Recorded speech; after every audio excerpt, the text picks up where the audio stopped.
അമ്മ ഞാൻ വേറൊരു കാര്യം ചോദിക്കട്ടെ, ഈ ലാലേട്ടന് മറ്റുള്ളവരെ അംഗീകരിക്കാൻ ഒരു പ്രത്യേകത, പിന്നെ മറ്റുള്ളവരെ കാരണം നമ്മൾ പലപ്പോഴും നമ്മൾ ഒരു പൊസിഷനിൽ എത്തിക്കഴിയുമ്പോൾ നമ്മളാണ് എല്ലാം എന്ന് ചിന്തിക്കുന്നവരോ. ലാലിൻ്റെ ആ ഒരു ഒരു ഒരു വലിയ പ്രത്യേകതയാണ്. അതെന്താണെന്നറിയാമോ? മോഹൻലാൽ എന്ന് പറയുന്ന വ്യക്തിയെ ഈ ചിരിച്ച മുഖത്തോടെ അല്ലാതെ ഇത്രയും കാലം ഇത്രയും പടങ്ങൾ എഴുതി ഞാൻ കണ്ടിട്ടേയില്ല. അങ്ങനെ ഒരു അസാധ്യമായ ഒരു കഴിവ്, അത് അഭിനയിക്കുന്നൊന്നുമല്ല, ആ ഒരു പക്വത ഈശ്വരൻ കൊടുത്തിട്ടുണ്ട്. ഒരിക്കലും ആരോടും ദേഷ്യപ്പെട്ട് ഞാൻ കണ്ടിട്ടില്ല. ഇത്രയും സിനിമകൾ അഭിനയിക്കുമ്പോഴും ഒരാളോടും ദേഷ്യപ്പെടില്ല. നമുക്ക് പോലും ചില സമയം നമ്മൾ ചിലപ്പം ദേഷ്യം വരും, നമ്മൾ ദേഷ്യപ്പെട്ടിട്ടുണ്ട്. അപ്പോൾ ഈ ഉർവശിയൊക്കെ അടുത്തുള്ള സെറ്റിലാണെങ്കിൽ എൻ്റെ അടുത്ത് എന്നെ പെട്ടെന്ന് പിടിച്ച് മുറുകേച്ച് പറഞ്ഞു, പൊന്നുട്ടി ഇമേജ് നോക്കിക്കോ, ദേഷ്യപ്പെടരുത്. അതാ പറയണത്, നമുക്ക് പോലും ദേഷ്യം വരും. ലാലിൽ അങ്ങനെ ഒരു സംഭവം ഇത്രയും കാലമായിട്ട് ഇത്രയും പടങ്ങൾ ഒരുമിച്ച് ചെയ്തിട്ട് ഞാൻ കണ്ടിട്ടില്ല. ആരോടും ദേഷ്യപ്പെടില്ല. അതൊരു പ്രത്യേകതയാണ് ലാലിൻ്റെ. അത് പറയാതിരിക്കാൻ നിവൃത്തിയില്ല. അമ്മ ഞാൻ ചോദിക്കട്ടെ, അമ്മ ഇത്രയും സിനിമകളിൽ ലാലേട്ടനോടൊപ്പം അഭിനയിച്ചിട്ടുണ്ട്. കിരീടം മാറ്റി നിർത്താം, കാരണം നമ്മളെപ്പോഴും അതല്ലാതെ വേറൊരു പടത്തെക്കുറിച്ച് പറയാൻ പറ്റില്ല നമ്മുടെ മനസ്സിൽ, കാരണം അത്ര നല്ല സിനിമയായിരുന്നു. അത്ര മറ്റ് സിനിമകളിൽ ഏറ്റവും ഇഷ്ടപ്പെട്ട സിനിമ ഏതാ? ലാല് ഞാൻ ഒരുമിച്ച് അഭിനയിച്ച പടങ്ങളിൽ അബ്ദുള്ള എനിക്ക് ചെറുതായി കുറച്ചേ ഉണ്ടായിരുന്നുള്ളെങ്കിലും മോനാണെന്ന് വിശ്വസിച്ച് മാനസികമായിട്ട് ഇത്തിരി തകരാറിലാവുമല്ലോ സ്വന്തം മകൻ നഷ്ടപ്പെട്ടു എന്നറിയുമ്പോൾ. അപ്പോൾ തിരിച്ചു വരുന്നത് ആ മകൻ തന്നെയാണെന്ന് വിശ്വസിക്കുക. അപ്പോൾ അവിടെ പോരുത്, ഇവിടെ പോരുത്, സൂക്ഷിച്ചോണം എന്നൊക്കെ പറഞ്ഞിട്ടേ ആ സീൻസൊക്കെ എനിക്ക് ഭയങ്കര ഇഷ്ടമാണ്. അമ്മ അതുപോലെ തന്നെ ഈ അഭിനയിക്കുന്ന സമയത്ത് ആ രംഗങ്ങൾ റിഹേഴ്സൽ ചെയ്യുകയും, അതാണ് ഞാൻ ചോദിച്ചത്. കാരണം റിഹേഴ്സലിൽ നമ്മളിപ്പോൾ ചിലപ്പോൾ പലതും നമ്മൾ റെസ്ട്രിക്റ്റ് ചെയ്തായിരിക്കും ചെയ്യാം. ടേക്കിൽ വളരെ ഫ്രീ ആയിട്ട് നമ്മൾ പല കാര്യങ്ങളും ഇംപ്രവൈസ് ചെയ്യും. അല്ല, അങ്ങനെയൊക്കെ ലാലേട്ടൻ അങ്ങനെയൊക്കെ രംഗങ്ങളിൽ ചെയ്യാറില്ലേ? കാരണം ഇപ്പോൾ അത് അങ്ങനെ ചെയ്താൽ തന്നെ നമുക്ക് ബുദ്ധിമുട്ടുണ്ടാകുന്ന തീരത്തിൽ ചെയ്യില്ല. ഇപ്പം അപ്പോൾ അമ്മ പിന്നെ ഈ എന്താ പറയണ, അമ്മ തല ചൊറിഞ്ഞ് തല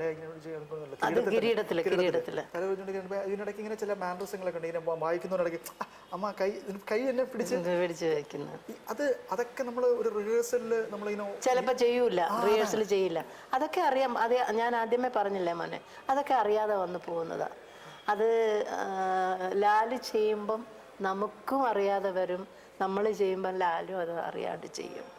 അതുകൊണ്ടാണ് അത് അത്രത്തോളം ഒരു നാച്ചുറാലിറ്റി തോന്നിക്കുന്നത്. അതുകൊണ്ടാണ്. അതെ, അമ്മ ശരിക്കും ഈ ടോട്ടലി ഡിഫറെന്റ് ആയിട്ടുള്ള ഒരു അമ്മയും മകനുമായിരുന്നു ഈ നമുക്ക് ഓർക്കാൻ മുന്തിരിത്തോപ്പ്. അതെ അതെ അതെ. കാരണം കുറച്ച് ലാലേട്ടന് കുറച്ച് അത്യാവശ്യം എന്താ പറയുക, സ്മാർട്ടും ബഹളവും ഒക്കെ ഉള്ള മകനാണ്. ശരിയാ. അത് ലോറിയിൽ വരുന്നതും കാത്തിരിക്കുന്ന മമ്മ വന്ന ഉടനെ മമ്മയുടെ കയ്യിൽ നിന്ന് ആഹാരം ഉണ്ടാക്കിയത് കഴിക്കുന്ന മോന്. അത് ഞങ്ങൾ മൈസൂറാണ് ഷൂട്ട് ചെയ്തത്. അതുപോലെ തന്നെ പിന്നെ കാക്കക്കുയിലൊക്കെ ഹൈദരാബാദാണ് ഷൂട്ട് ചെയ്തത്. അപ്പം ഞങ്ങൾക്ക് രണ്ടുപേർക്കും കണ്ണ് കണ്ടുകൂടാ. അപ്പം ഞങ്ങളെ കളിപ്പിക്കുന്നതാണല്ലോ ഇവർ രണ്ടാളും കൂടി. അപ്പം ആ സമയത്തൊക്കെ ഭയങ്കര രസമായിരുന്നു. ആ ഒരു പാട്ടുണ്ടല്ലോ അതിൽ, ലാലപ്പാടാം, ആ പാട്ട് പാടുമ്പോൾ കാലൊക്കെ ഭയങ്കര വേദനയാണ്. കാല് തറയെ കുത്താൻ വയ്യാത്തത്ര വേദനയാണ്. അതും വെച്ചുകൊണ്ട് ഡാൻസ് ചെയ്തു. അതാണ് വേറൊരാളാണെന്ന് എനിക്ക് കാല് വയ്യ, ഞാൻ 2 ദിവസം കഴിഞ്ഞ് ചെയ്യാമെന്ന് പറയും. പക്ഷെ ലാൽ അങ്ങനെ പറയില്ല. അതാണ് ലാലിൻ്റെ പ്രത്യേകത. ലാലേട്ടൻ അഭിനയിക്കുന്ന മിക്കവാറും എല്ലാ സിനിമകളിലും ലാലേട്ടൻ അമ്മ ഉണ്ടാവാറുണ്ട്. ഈ അടുത്തിടെ ഇല്ല. അപ്പം അമ്മമാരുള്ള സിനിമകളിൽ ശരിക്കും പറഞ്ഞാൽ നമ്മൾ പ്രതീക്ഷിക്കുന്നത് പിന്നെ അമ്മയെ തന്നെ, വേറൊരു അമ്മ നമുക്ക് കാണാൻ പറ്റില്ല ലാലിൻ്റെ അമ്മയായിട്ട്. കാരണം അതുകൊണ്ട് എന്താണെന്നറിയില്ല മോനെ, എല്ലാവരും പറയുന്നു. ഞാനും അതൊരു വലിയ മഹാഭാഗ്യമായിട്ട് ഇങ്ങനെയൊരു, കാരണം ഇത്രത്തോളം ഒരു ആർട്ടിസ്റ്റിനെ കുറിച്ചും പറഞ്ഞിട്ടില്ല അമ്മയും മോനും. ഞാൻ പറഞ്ഞില്ലേ, നാട്ടിൻപുറത്തുള്ള പല സ്ത്രീകളും എൻ്റെ സ്വന്തം മകനാണെന്നാണ് വിശ്വസിച്ചിരിക്കുന്നത്.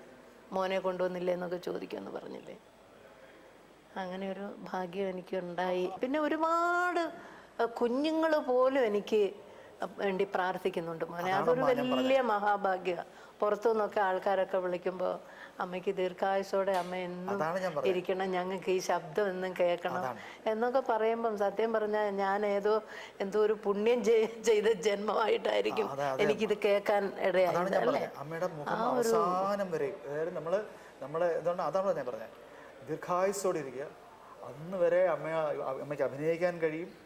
അത് നമ്മുടെ പ്രേക്ഷകർ നിൽക്കണം. പ്രേക്ഷകന്റെ പ്രാർത്ഥനയുണ്ട് അമ്മയുടെ കൂടെ. പ്രാർത്ഥനയുണ്ട്, അത് തീർച്ചയായിട്ടും ഉണ്ട്, അതെനിക്കറിയാം.